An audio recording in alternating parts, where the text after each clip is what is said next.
பிரியமானவர்களே, ஆண்டவராக இயேசு கிறிஸ்துவின் நாமத்தினாலே உங்கள் யாவரையும் நான் அன்போடு கூட வாழ்த்துகிறேன். எல்லாருமே சந்தோஷமா இருக்கிறீங்களா? இந்த நாளிலும் தேவனாகிய கர்த்தர் நம்மோடு கூட பேசுகிற ஒரு வார்த்தை என்னவென்றால், சங்கீதத்தின் புஸ்தகம் 5ஆம் அதிகாரம் 7ஆம் வசனம். நானோ உமது மிகுந்த கிருபையினாலே உமது ஆலயத்திற்குள் பிரவேசித்து உமது பரிசுத்த சந்நிதிக்கு நேரே பயபக்தியுடன் பணிந்து கொள்வேன். இந்த வார்த்தையை கேட்டுக்கொண்டிருக்கிற எனக்கன்பான தேவனுடைய பிள்ளைகளே, ஆண்டவர் இந்த நாளிலே நமக்கு கொடுக்கிற ஒரு ஆலோசனை. இந்த பக்தன் சொல்லுகிற வார்த்தையை பார்க்கும்போது, உம்முடைய பரிசுத்த சந்நிதிக்கு நேரே பயபக்தியுடன் பணிந்து கொள்வேன். ஆண்டவருடைய சமூகத்திலே, ஆண்டவருடைய ஆலயத்திற்கு இவர் சென்று பயபக்தியோடு ஆண்டவரை பணிந்து கொள்ளுவாராம். எனக்கன்பான தேவனுடைய பிள்ளைகளே, நாம் ஆராதிக்கிற தேவன் வானத்தையும் பூமியையும் உண்டாக்கினவர். வானம் எனக்கு சிங்காசனம், பூமி எனக்கு பாதபடி என்று சொல்லி சொன்ன ஒரு தேவனை தான் இன்றைக்கு நாம் ஆராதித்து கொண்டிருக்கிறோம். ஆனா அந்த தேவன் இந்த பூமிக்கு ஒரு மனுஷனை போல, சாதாரணமான ஒரு ஆஃப்டரால் மனுஷனை போல தான் அவர் இந்த பூமிக்கு வந்தார். அவர் சொல்ல ஆகும், அவர் கட்டளையிட நிற்கும் என்று சொல்லலாம் வேதத்திலே நாம் வாசிக்கிறோமே. அப்ப அப்படிப்பட்ட ஒரு தேவனை நாம் எவ்வளவு பயபக்தியோடு ஆராதிக்க வேண்டும். ஆண்டவருடைய ஆலயத்திற்கு சென்று நாம் ஆராதிக்கும் போது ஒரு பயபக்தி நமக்குள்ளாக காணப்பட வேண்டும். பயத்தோடும் நடுக்கத்தோடும் ஆண்டவருடைய சமூகத்திற்கு நாம் வந்து நிற்க வேண்டியது அவசியம். துணிகரத்தோடு என்றைக்குமே நம் ஆண்டவருடைய ஆலயத்துக்குள்ளாக நாம் நின்றுவிடக்கூடாது. அதை தேவனுக்கு பிடிக்காத ஒரு காரியம். அப்ப தேவன் இந்த நாளிலே நம்மிடத்துல எதிர்பார்க்கிற ஒரு காரியம் அப்படின்னு பார்த்தீங்கன்னா, ஆண்டவருடைய சமூகத்திலே நாம் எப்படியாக நின்று கொண்டிருக்கிறோம், ஆண்டவருடைய ஆலயத்திலே நாம் எப்படிப்பட்டவர்களாக நாம் நின்று கொண்டிருக்கிறோம். ஒரு பயபக்தி நமக்குள்ளாக காணப்படுகிறதா?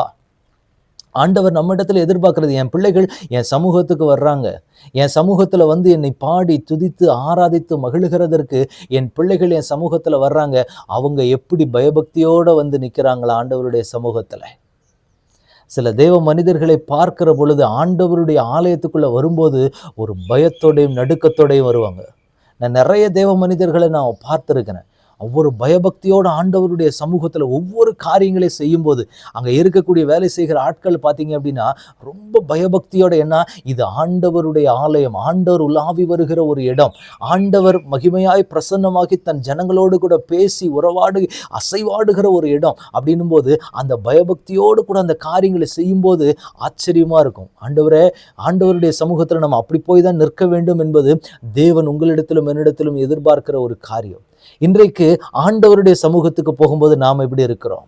பயபக்தியோடு ஆண்டவருடைய சமூகத்துக்கு போய் நிற்கிறோமா, அல்லது துணிகரமாக ஆண்டவருடைய ஆலயம் தானே, சபை தானே அப்படிங்கிற ஒரு மனநிலையில நம்ம இருக்கிறோமா? இன்னைக்கு நிறைய இடங்கள் அப்படிதான் இருக்குது. ஏன்னா நிறைய சபைகளினுடைய நிலைமை இன்றைக்கு பார்த்தீங்க அப்படின்னா ஒரு பயமில்லாத ஒரு நிலைமை ஜனங்களுக்கு. தேவனை குறித்த பயம் நமக்குள்ள எப்பயுமே இருந்து கொண்டே இருக்கணும். ஆண்டவருடைய ஆலயத்துக்கு போய் நம்ம நிற்கும் பொழுது ஆண்டவர் தம்முடைய தாசர்கள் மூலமாக பேசுகிற வார்த்தைக்கு சரியாய் நாம் செவி கொடுக்க வேண்டும். ரொம்ப அவசியமான ஒன்று. அதை தேவன் நம்மிடத்தில் எதிர்பார்ப்பார். என் பிள்ளைகள் நாம் பேசுகிற வார்த்தையை அந்த ஜனங்கள் கேட்கிறார்களா? பேசுகிற ஊழியக்காரங்க நமக்கு பிடிச்சவங்க பிடிக்கல அவங்க இவங்கிறதெல்லாம் ரெண்டாவது விஷயம். ஆனால் பேசுகிறது கர்த்தர். ஆலயத்துக்குள்ள பேசுகிறது, ஆலயத்துக்குள்ள தேவன் அசைவாடுகிறார் அப்படின்னு நீங்க விசுவாசிக்கிறீங்கல்ல, ஆண்டவர் உலாவி வருகிறார் அப்படின்னு சொல்லி நீங்கள் விசுவாசித்து தான் ஆண்டவருடைய சமூகத்துக்கு முன்பாக வந்திருக்கீங்க. அப்ப அந்த இடத்துல தேவன் பேசுகிற வார்த்தைக்கு நாம் செவி கொடுக்க வேண்டும். அதை விட ரொம்ப முக்கியமான ஒரு காரியம் ஆண்டவர் நம்ம இடத்துல எதிர்பார்க்கிறது, நம்முடைய மைண்ட் வந்து எந்த இடத்துலையுமே இன்ட்ராக்ட் ஆகாமல் இருக்க வேண்டும். சிலர் வந்து பிசிக்கல் ப்ரெசண்டா இருப்பாங்க, மென்டலி ஆப்சண்டா இருப்பாங்க. ஆண்டவருடைய ஆலயத்துக்குள்ள போகும்போது ஆள் மட்டும்தான் அங்கே உட்காந்துருப்பாங்க, ஆனால் நினைவுகள் எல்லாம் வேற ஒரு பக்கத்தில் ஏதாவது ஒரு காரியத்தை நினைத்து கொண்டு இருக்கக்கூடிய ஒரு சூழ்நிலைக்குள்ள இருப்பாங்க. அப்படியெல்லாம் இல்லாம ஆண்டவருடைய சமூகத்துக்கு நான் போய் நிற்கும் போது, ஆண்டவரே உங்க சமூகத்துக்கு வந்து நான் நிற்கிறேன், பயத்தோடும் பக்தியோடும் நடுக்கத்தோடும் நான் ஆண்டவருடைய சமூகத்திலே போய் நிற்க வேண்டும் என்பது தேவன் நம்மிடத்தில் எதிர்பார்க்கிற காரியம்.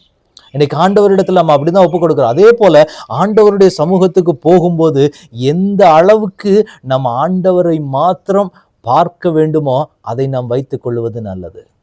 அநேக இடங்கள்ல சபைகள்ல நடக்கிற ஒரு காரியம் என்ன அப்படின்னு பார்க்கும்போது, ஆண்டவருடைய சமூகத்துல இங்க ஆராதனைகள் கர்த்தருடைய வார்த்தை பேசி கொண்டு இருக்கும்போது போன் எடுத்துட்டு போற பழக்கம் இன்னைக்கு நிறைய இடங்கள்ல வர ஆரம்பிச்சிருச்சு சபைகளுக்குள்ள. ஆண்டவருடைய சமூகத்திலே போய் நம்ம நிற்க போறோம் அப்படிங்கிறப்ப ஒரு பயத்தோடும் நடுக்கத்தோடும் நாம நிற்க வேண்டியது அவசியம். ஆண்டவர் பேசிட்டு இருக்காரு, ஆண்டவருடைய வார்த்தை வருது, நம்ம மொபைல் ஃபோன் எடுத்துக்கிட்டு நம்ம வெளியில் போய் நம்ம பேச போகிறோம் அப்படின்னு சொன்னால் நம்ம ஆண்டவருடைய வார்த்தைக்கு எந்த அளவுக்கு நம்ம மரியாதை கொடுக்குறோங்கிறது அதில் தெரியும். நமக்கு 1000 வேலைகள் இருக்கலாம், மற்ற காரியங்கள் இருக்கலாம். ஆனால் ஆண்டவருடைய வார்த்தை வரும்போது ஒரு பயம் நமக்குள்ளே இருக்கணும். எப்பயுமே இது தேவ பிள்ளைகள் புரிந்து கொள்ள வேண்டிய காரியம். நிறைய சபைகளுக்குள்ள இது நடந்து கொண்டு இருக்கிறது. தேவ பிள்ளைகள் அதில் ரொம்ப கவனமாக இருக்கு. ஏன்னா கர்த்தர் பேசுகிறார். பேசுகிறது மனுஷனோ ஒரு ஊழியக்காரன் அந்த இடத்துல பேசலை, பேசுகிறது தேவன். அந்த தேவனுடைய வார்த்தைக்கு நான் மரியாதை கொடுக்க நான் பழக வேண்டும். தேவன் அதை நம்மிடத்தில் எதிர்பார்ப்பார். அப்போ எந்த அளவுக்கு நம்மை நாமே அந்த டைமுக்குள்ளே நம்ம என்கேஜ் பண்ணிக்கக்கூடிய சில காரியங்கள் இருக்குமானால், கொஞ்சம் ஒரு மணி நேரம் 1.5 மணி நேரம் தான் நம்ம ஆராதிக்க போகிற நேரம், அந்த நேரத்தில் கொஞ்சம் அதை ஒதுக்கி கொண்டால் நலமாக இருக்கும். அதை தேவன் நம்மகிட்ட எதிர்பார்க்க. இந்த இடத்துல தேவ மனிதர் சொல்றார், நான் பயபக்தியோடு ஆண்டவருடைய சமூகத்துக்கு நான் போய் நிற்கிறேன். அதைத்தான் தேவன் நம்மிடத்துல ரொம்ப அத்தியாவசியமான சூழ்நிலை, வேற வழியே இல்லைங்கிற காரியங்கள் வேற. இந்த மாதிரி ரொம்ப இக்கட்டான சூழ்நிலை, இப்போ நான் மொபைல் ஃபோன் அட்டன் பண்ணியே ஆகணும், பண்ணலைன்னா அந்த இடத்துல சூழ்நிலைகளை தலைகீழாக மாறி போகும் அப்படின்ற மாதிரி இருந்ததுன்னா வேணா நம்ம அதை பண்ணலாம். ஆனால் நிறைய பேருக்கு துணிகரமாக உட்காந்து அதை பண்ணி கொண்டு இருக்கிற பிள்ளைகள் அநேகர் உண்டு. கவனமாக இருக்கப்பட. ஏனென்றால் தேவன் உலாவி வருகிற ஒரு இடம், தேவனுடைய வார்த்தை, தேவன் தன் ஜனத்தோடு கூட உலாவி வர்ற ஒரு இடத்துல நாம் துணிகரமாய் சில காரியங்களை செய்கிற பொழுது அது தேவனை நாமே என்ன செய்கிறபடி ஒரு நிலைமைக்கு ஆயிரும் அப்படின்னா, ஆண்டவருடைய வார்த்தையை நாம் மதிக்காத ஒரு நிலைமைக்கு போய்விடும்.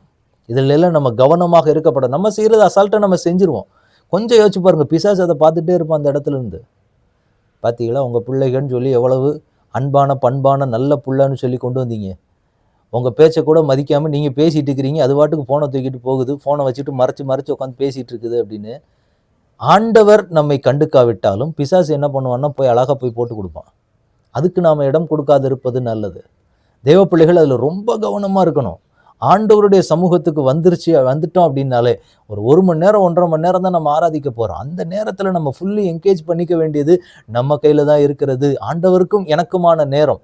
கொஞ்சம் மற்ற காரியங்கள் எல்லாத்தையும், நம்ம பிஸ்னஸாக இருக்கட்டும், மற்ற காரியங்கள் வேலையாக இருக்கட்டும், எந்த காரியமாக இருந்தாலும் கொஞ்சம் அதை ஒதுக்கி வச்சுட்டு ஆண்டவருடைய சமூகத்தில் கொடுக்க வேண்டிய அந்த நேரத்தில் தான் நம்ம ஆலயத்துக்கு வர்றோம்.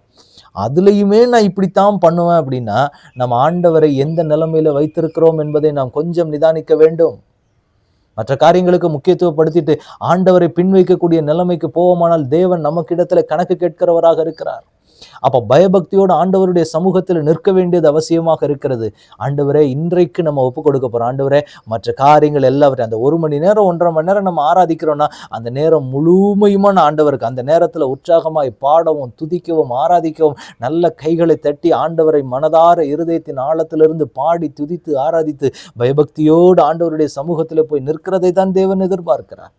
இன்னைக்கு அதை ஆண்டவருக்கு கொடுக்க ஆயத்தமாக இருக்கிறோமா? நம்ம அதை தான் தேவன் நம்ம இடத்துல கேட்குறாரு. என் பிள்ளைகளை, நான் உங்களோடு கூட இருந்து இவ்வளவு தூரத்துக்கு நான் நடத்தியிருக்கிறேனே, என் சமூகத்துக்கு ஒரு மணி நேரத்தை நீங்கள் உங்களுக்குன்னு, ஆண்டவர் இது உங்களுக்குன்னு டெடிகேட் பண்ணப்பட்ட ஒரு நேரம்னு கொடுக்க நீங்கள் ஆயத்தமாக இருக்கிறீங்களாங்கிறது தான் தேவன் எதிர்பார்க்கிற காரியம். அப்போ ஆண்டவருக்கு ஒப்பு கொடுக்கலாமா? ஆண்டவரிடத்துல சேரலாமா? ஆண்டவரை, இனி நான் பயபக்தியோடு நான் இருப்பேன். ஆண்டவரிடத்துல ஒரு உடன்படிக்கை பண்ணுங்க. ஆண்டவரே, இனி இந்த ஆலயத்துக்கு செல்லுகிற அந்த நேரம் உங்களுக்குரிய நேரம். ஆண்டவரே, அது உங்களுக்கு மட்டும்தான். மற்ற காரியங்கள் எல்லாத்தையும் அந்த 1 மணி நேரம் நான் தூக்கி வச்சுறேன். அதனால என்ன ஆனாலும் சரி பரவாயில்ல, கர்த்தர் என்னை பார்த்து கொள்வார் அப்படின்னு சொல்லிட்டு நம்ம சந்தோஷத்தோடு போய் நிற்க வேண்டியதை தேவன் எதிர்பார்க்கிறார். ஆண்டவருடைய சமூகத்தில் ஒப்புக் கொடுக்கலாமா? தகப்பனே, உடைய கரத்தில் எங்களை முழுவதுமாக ஒப்புக் கொடுக்கிறோம். தேவனாகிய கர்த்தர் நீர் பேசின வார்த்தைகளின்படியே ஆண்டவரே, உடைய பிள்ளைகளும் உடைய சமூகத்தில் நிற்கிற எல்லா நேரத்திலையும் பயபக்தியோடு உங்கள் சமூகத்தில் நிற்பான்னு சொல்லி உடைய பிள்ளைகள் ஒப்புக் கொடுக்குறாங்க. அந்த பிள்ளைகளுடைய அர்ப்பணிப்பையும் ஒப்புக் கொடுக்கையும் தேவன் அங்கீகரிப்பீராக. அவர்கள் எல்லாவற்றையும் எந்த மொபைல் டிஸ்ட்ராக்ஷன் எதுவுமே இல்லாமல் ஆண்டவருக்கு கொடுக்க வேண்டிய அந்த நேரம்னு சொல்லி அந்த பிள்ளைகள் உங்கள் சமூகத்தில் ஒப்புக் கொடுக்குறாங்க. இந்த பக்தர் பயபக்தியோடு உங்கள் சமூகத்தில் வந்ததை போல இனி நாங்களும் உங்கள் சமூகத்தில் பயபக்தியோடு நிற்பாண்டவரே, அதற்கேற்ற சூழ்நிலைகளை எங்களுக்கு கிளியர் பண்ணி கொடுங்கன்னு சொல்லி ஆண்டவருடைய சமூகத்தில் கேட்டுட்டு அந்த பிள்ளைகள் நிற்கிற பொழுது தேவன் அந்த பிள்ளைகளை ஏற்றுக்கொண்டு அங்கீகரித்து காரியங்களை நடத்தும்படி உடைய கரத்தில் ஒப்புக் கொடுக்கிறோம். ஆளுகை செய்ய வழி நடத்துங்க. இயேசு கிறிஸ்துவின் நாமத்தில் ஜெபம் கேளும் எங்கள் நல்ல பிதாவே. ஆமென், ஆமென், ஆமென். God bless you.